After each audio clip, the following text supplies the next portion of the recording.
A new front, or maybe an extended one, in the battle for cybersecurity has opened. New rules proposed by the Federal Aviation Administration would mandate better cybersecurity for airplanes. For what this means in practice, we turn to RunSafe Security CEO Joe Saunders. Mr. Saunders, good to have you on. Thank you, Tom. It's great to be here, and I love your show.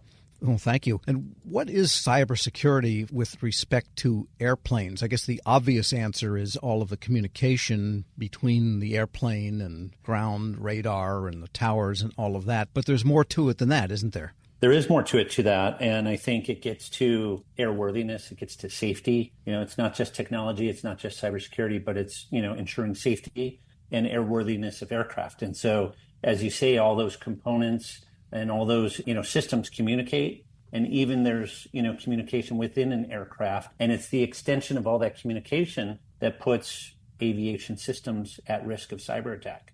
Now, I flew about a 2-hour flight just last week, and we were delayed on the tarmac because of a rerouting that was issued to that plane because of weather. And the pilot said, we just need to get that loaded into our computers. And then a few minutes later, they said, well, we're back on the original route, so we're reloading those into the computers. Once the plane is up, it's not communicating, I don't think, the computers with the ground, or is it? And is the vulnerability maybe in that step of loading, say, a flight plan into an airplane?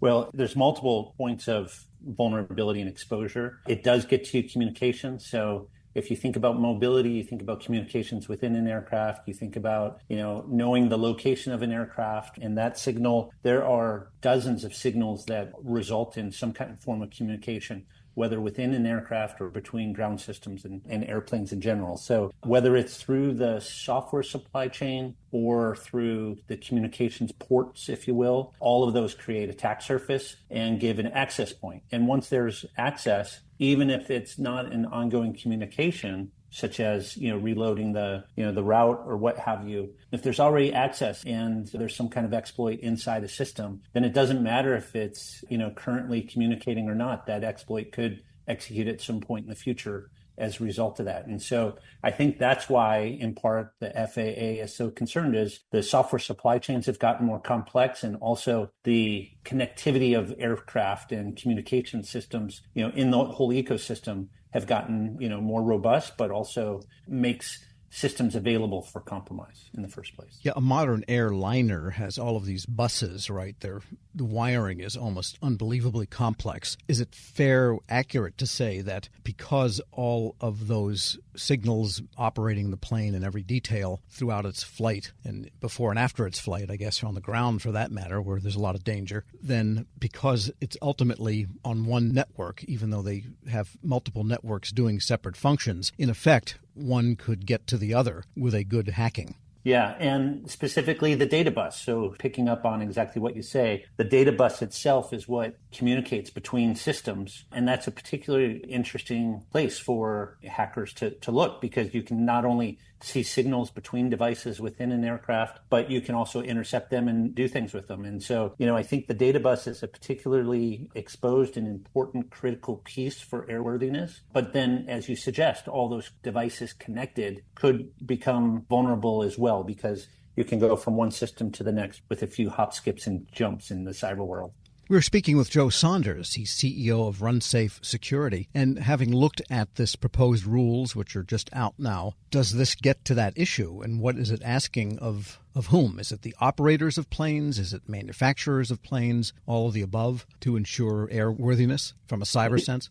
Exactly right. It's all the above, but it begins with the manufacturers. And the manufacturers need to produce systems that are airworthy from a cyber perspective. And that's what's changed with this announcement. Prior to it, cybersecurity issues were treated as special issues, and there wasn't necessarily a standard way to approach this and deem something is ready for flight. And yes, there were other standards, but they tend to overlap. They tend to get confusing. And the goal here was not only to harmonize it, but to also elevate cybersecurity for airworthiness. And we were just talking in some discussions last week internally at our company about, what does this mean, airworthiness? And if you think about a loose bolt or, something else that might cause an aircraft to be grounded, cybersecurity certainly it should be on equal footing as a loose bolt that could disrupt the flight of an aircraft. And we all can imagine, because this connectivity, not only is it on par with the loose bolt, but you could imagine an attacker, a hacker, a nation state could ground an entire fleet with access to software across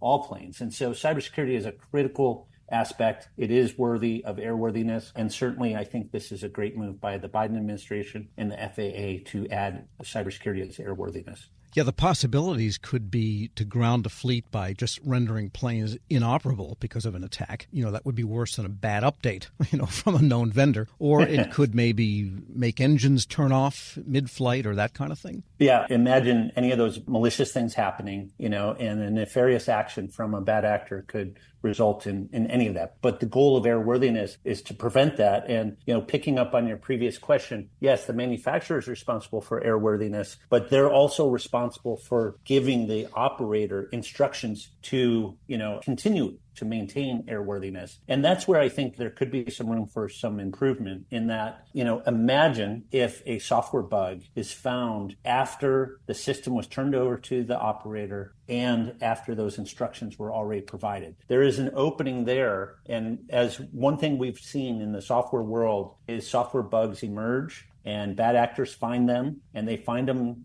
far after, anyone realized that they were out there. And so if a software bug exists and it provides exposure from a cyber attack or to a cyber attack, then who's responsible if the manufacturer has already turned over those instructions to maintain airworthiness? And that's where I think there needs to be more clarity between the operator and the manufacturer when a software bug is found after the fact, because that bug could cause the fleet to be grounded, could cause the aircraft to no longer qualify for airworthiness. And as a result of that, there's a lot of back and forth and the potential for finger pointing and just delays in getting systems fixed. And the supply chain for aircraft, including the software supply chain, is quite complex, isn't it? It is complex. A typical manufacturer, if you think of Airbus and Boeing and all their suppliers for all these different components, there's probably hundreds, if not thousands of individual components on aircrafts that may have some sort of software on them. With that, you think about all those systems and,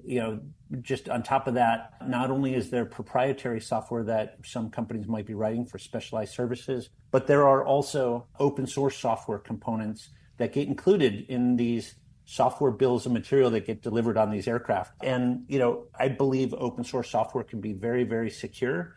But to your point, it means that, not only the operator, but, the manufacturers need to be very mindful of where that software originates and what are the potential risks in that software. And so what's on the surface as maybe a straightforward thing, is this software airworthy, does become a greater complex question of, all these components. So if you look in one individual component, there could be thousands of individual software items that come from the open source community. And an aircraft that's transport, that's going to carry people or cargo, that itself exists in an infrastructure of ground crews, of the FAA, for that matter, for its own operators and their operation centers, loading bills of lading and balance instructions and all of these things. A lot of people, it's almost like an airplane is a patient on an operating table with a million tubes coming in and out before it takes off. So there's a lot of opportunity here for mischief. Well, it is a complex system for sure. And,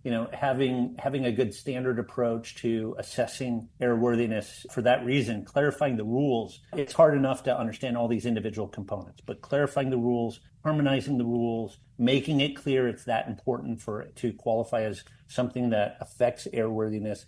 That's why I support, the move, and then, and hopefully clarifying some of those rules so you can assess all those complex components. That creates certainty and clarity for manufacturers and operators how to operate. And as you say, these are complex systems. And so complex software supply chain, a bunch of components, all adds up to complexity. And just a detail question, the rules called for cybersecurity and application to airplanes, aircraft engines, and propellers. What's the cyber question with a propeller? Well, we were getting to it earlier. So, obviously propellers vital to an aircraft. If you think about the data bus and communications between systems on an aircraft, it's vital that those things can't be controlled. And, with that, I think ensuring that those components are all protected as a class of item means that, for different class of aircraft,